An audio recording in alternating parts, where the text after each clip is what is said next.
Welcome to Aasai Rasai. In the next 5 minutes, you're going to learn how to make a basic roast chicken, so keep watching.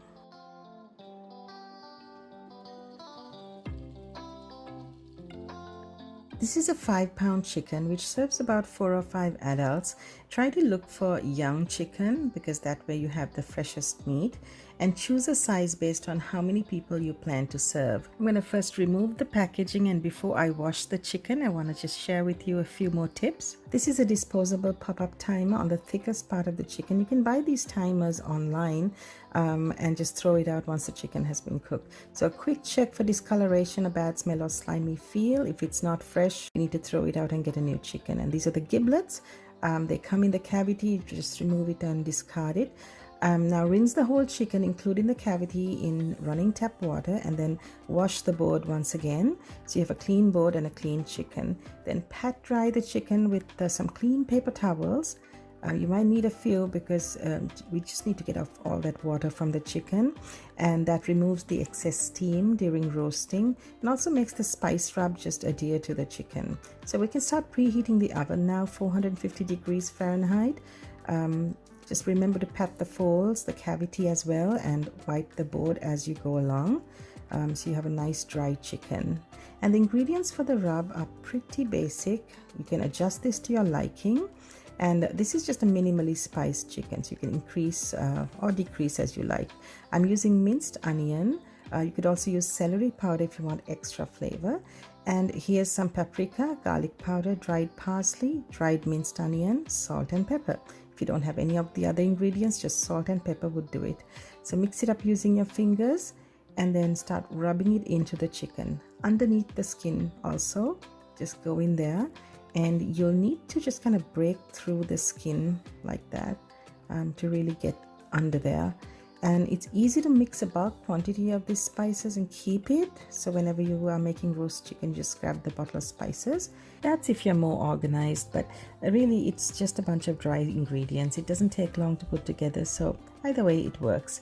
And apply this spice rub in the cavity, but just don't go rubbing it in too much because it's where the rib cage is. You might hurt your fingers, so just reach only up to where you can. And don't forget the wings and the drumsticks. Now this goes straight into the oven after this step. There's no need to marinate it. Turn the chicken over and rub in the spices on the top and underneath the skin. So same procedure all over the chicken and wherever you want more flavor. Next, we're going to place this chicken in a baking pan. I'm going to show you how to do it after I wash my hands.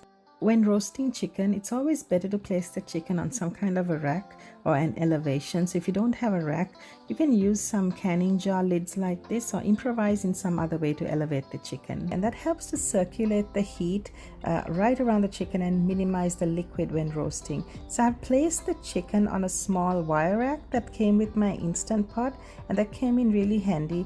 And if you have a steamer, you could use that steaming rack too. I'm also using a 9 by 13 inch cake pan to roast this, and I don't have twine, so I'm just going to fold the wings like that, just underneath, tuck it in.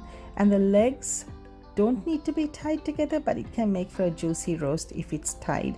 So just a 6-inch sheet of rolled up twisted foil, and twist it around like this and then press it down, and that stays in place. So the legs are bound like that.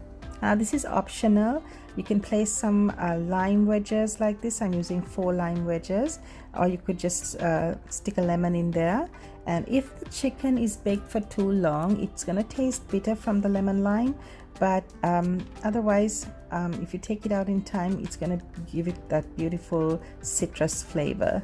And you're going to bake until the juices run clear and the chicken is a dark golden brown. Also wait until the oven has been properly preheated to 450 degrees before putting the chicken in. And this is hot out of the oven. The timer has popped out, as you can see, and that tells me that the inside of the chicken has cooked through. Remove the lime wedges quickly so that they don't turn bitter while sitting in there. As you can see, the juices are clear in the tray, so that's a good sign. If you're checking with a meat thermometer, you'd have to insert set it around where the pop-up timer is, and it should read 165 degrees Fahrenheit or 75 degrees Celsius, and that will tell you if it's cooked through. And if it's not 165 yet, put it back in the oven, roast it a while longer, and then check back. So keep doing that till the internal temperature is 165 Fahrenheit. Let it rest for 10 minutes before serving, and that's how you make a basic roast chicken. Thanks for watching. Stay connected to Aasai Rasai.